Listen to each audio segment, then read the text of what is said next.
Bonjour à tous, dans cette capsule, j'aborderai pour la troisième et dernière fois le concept de résonance. Dans une des capsules précédentes, nous avons vu que l'ozone, sur la molécule de O3, pouvait être représenté sous forme de deux formes limites de résonance qui sont les suivantes.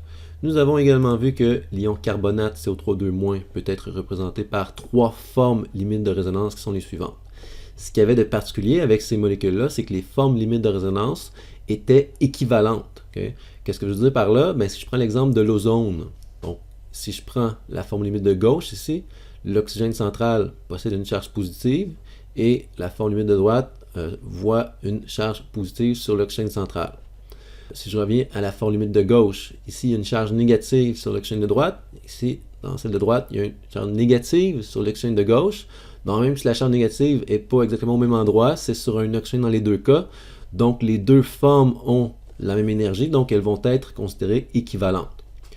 Même chose pour le carbonate. Donc pour le carbonate ici, si je prends cette forme limite ici, donc ici les deux charges négatives sont chacune sur un oxygène, ici chacune sur un oxygène, ici chacune sur un oxygène, et en plus de ça, ici il y a une double liaison CO, ici double liaison CO, ici double liaison CO. Donc ici les trois formes limites de résonance étaient toutes équivalentes. Okay? Dans les capsules précédentes, on a aussi vu que quand on avait des formes limites de résonance équivalentes, en fait, la molécule n'existait par exemple ni comme ça, ni comme ça, ni comme ça, mais la molécule existait sous forme d'un hybride de résonance, et par exemple, l'hybride de résonance pour la molécule d'ozone avait cette allure-là. Donc, si vous voulez vous souvenir comment retrouver ces dessins-là, retournez voir la deuxième capsule sur la résonance. Donc, dans cette capsule-ci, ce que nous verrons, c'est des exemples de molécules qui possèdent des formes limites de résonance, mais où les formes limites de résonance ne sont pas toutes équivalentes.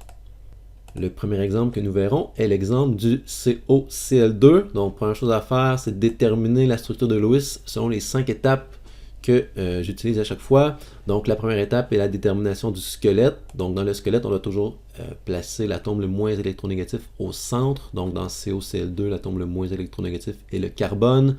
Ensuite de ça, on calcule le nombre d'électrons, donc le nombre d'électrons de valence de chacun des atomes du composé à son état fondamental. On obtient un total de 24 électrons, donc il va falloir placer 24 électrons dans notre structure de Lewis. Troisième étape, faire les liaisons entre l'atome central et les atomes périphériques. Donc chacun des doublets liants correspond à 2 électrons.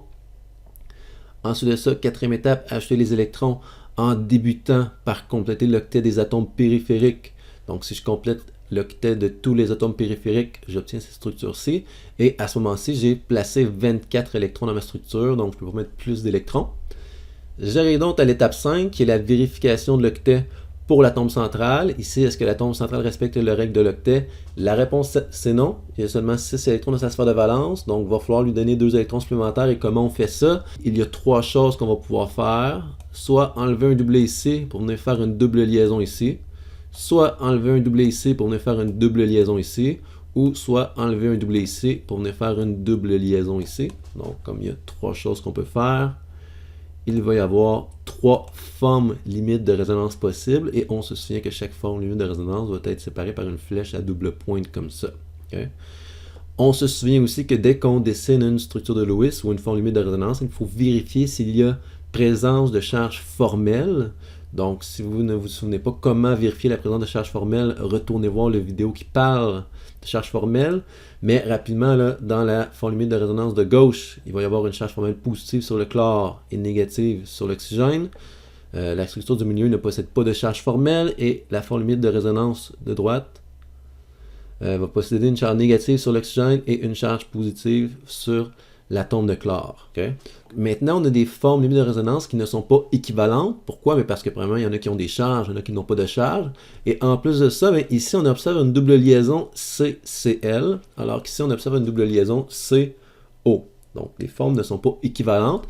Et quand les formes ne sont pas équivalentes, il va toujours y avoir une forme qui va être préférable par rapport à une autre. Et comment on fait pour savoir laquelle est préférable? Il va falloir appliquer 3 règles en suivant une priorité. Donc les 3 règles sont les suivantes, là, sont résumées, mais la première chose à regarder, là, c'est, ou la première chose à faire, c'est qu'on va toujours favoriser une forme limite de résonance où il n'y a aucune charge formelle. Donc cet exemple-ci va être facile. On préfère les formes limites qui n'ont pas de charge formelle. La forme limite de résonance du milieu ne possède pas de charge formelle. C'est donc cette forme limite-ci qui va être la forme qui va être favorisée. Ce qui veut dire que la molécule de COCl2, même si elle possède 3 formes limites de résonance, cette molécule-ci va ressembler beaucoup plus à ça qu'aux deux autres formes dessinées. Donc, généralement, lorsqu'on dessine le COCl2 en structure de Lewis, on va la dessiner de cette façon-là et pas des autres façons. Donc ça, c'est un cas assez simple où on a seulement eu à appliquer la première règle. On va faire un second cas légèrement plus compliqué où on va devoir appliquer les autres règles. On va tenter de déterminer la structure de Lewis et les formes limites de résonance pour le OCN-, qui est un ion polyatomique. Je vais faire réapparaître les règles qu'on va utiliser pour déterminer la structure ou les structures de Lewis. Donc, déterminer le squelette en premier. Donc, dans OCN, l'atome le moins électronégatif est le carbone. On le met au centre. Deuxième étape, calculer le nombre d'électrons. Donc, dans OCN-, on rappelle que la charge négative vient ajouter un électron au total des électrons à placer dans notre structure. Donc, on aurait 16 électrons à venir placer. Troisième étape, faire liaison. Donc, on fait les liaisons entre l'atome central et les atomes périphériques. Donc, chacune des liaisons correspond à 2 électrons, donc soit des doublés liants. Donc, 1, 2, 3, 4, ça veut dire qu'il nous resterait 12 électrons à placer.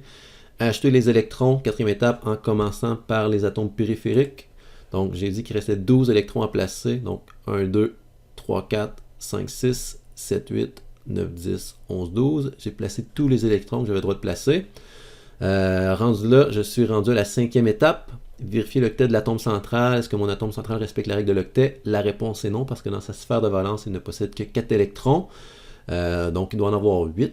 Pour faire ça, là, il y a 3 choses que je vais pouvoir faire. Donc, il y en a seulement 4, il y en veut 8. Je peux soit effacer 2 doublés ici pour faire apparaître une triple liaison, ou je peux soit faire disparaître 2 doublés ici et faire apparaître une triple liaison ici, ou, là c'est un petit peu mêlant, là, mais j'aurais pu seulement enlever un doublé ici et un doublé ici pour faire apparaître une double liaison à gauche et une double liaison à droite. Okay, donc j'ai 3 options possibles. Et ces 3 options possibles-là vont me mener à mes 3 formes limites de résonance suivantes. On se souvient que quand on a un ion polyatomique qui possède une charge, normalement on met la structure de Lewis entre crochets et on indique la charge de l'ion polyatomique, ici là, en haut à droite du crochet. On se souvient aussi que dès qu'on dessine une structure de Lewis ou une forme limite de résonance, il faut vérifier la présence de charges formelles. Donc dans ce cas-ci, il y a des charges formelles dans les 3 formes limites de résonance. Donc dans la forme limite de résonance de gauche, une charge positive sur l'oxygène, une charge 2- sur l'azote. Dans la forme limite du milieu, il y a une charge négative sur l'azote. Et dans la forme limite de droite, il y a une charge négative sur l'oxygène. Bon, maintenant, il s'agit de 3 formes limites qui ne sont pas équivalentes. Okay, donc c'est assez évident. Donc les 3 dessins ne se ressemblent pas. Donc comment on fait pour savoir laquelle des 3 va être la forme limite de résonance qui va être favorisée énergétiquement? Bien, on va retourner voir les règles de tout à l'heure. Donc tantôt on a dit qu'on voulait favoriser une forme limite où il n'y avait aucune charge formelle. Mais dans ce cas-là, il y a des charges formelles dans les 3 cas. Donc on va aller voir la deuxième règle.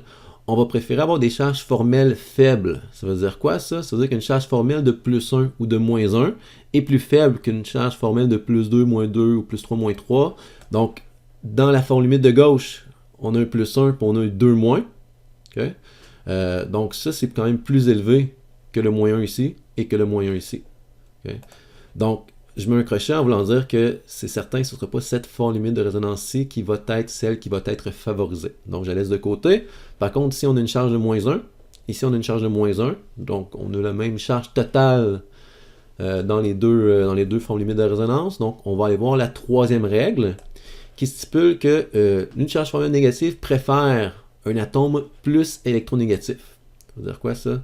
Bien, ça veut dire que ici, la charge négative est sur un atome d'azote. Ici, la charge négative est sur un atome d'oxygène. Entre l'oxygène et l'azote, qui est-ce qui est le plus électronégatif? C'est l'oxygène. Donc, cette forme limite de résonance-ci va être favorisée par rapport aux deux autres. Donc, elle, c'est la favorisée. Celle-ci, c'est la deuxième préférée, si on pourrait dire. Puis elle, c'est vraiment celle qui est la plus défavorisée en raison des plus grandes charges qu'on y retrouve.